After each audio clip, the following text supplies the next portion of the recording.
Environ 3300 personnes ont été victimes du phénomène de radicalisation et de l'extrémisme violent en Afrique entre 2011 et 2016. Une situation qui n'épargne pas la République centrafricaine. Raison pour laquelle le pays se prépare à mettre en place, et ce depuis ce matin, une stratégie de prévention et de lutte contre la radicalisation et l'extrémisme violent. Ceci à travers l'ouverture d'un forum inclusif de prévention. La radicalisation devient violente et s'accompagne d'un certain nombre de conséquences.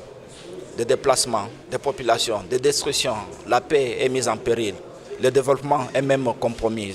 Donc, à ce niveau, c'est important qu'on s'attaque au phénomène. Il faut dire que les jeunes sont les plus touchés par ce phénomène dont les conséquences ne sont plus à démontrer. Il est donc question pour le gouvernement de revoir cet état des choses afin de trouver les solutions palliatives à ce fléau dévastateur. Cette stratégie est élaborée par les forces vives de la communauté de la République centrafricaine qui vont avoir une compréhension commune, poser la question, conceptualiser ces phénomènes au niveau de la République centrafricaine, identifier les causes, les raisons sous-jacentes, profondes et également proposer des pistes et des actions concrètes. Quelques pistes de réflexion étant détectées.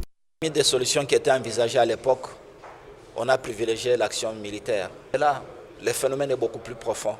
Il faut l'attaquer autrement. Et c'est la raison pour laquelle le PNUD a mis en place une nouvelle approche qui consiste à s'attaquer aux causes profondes.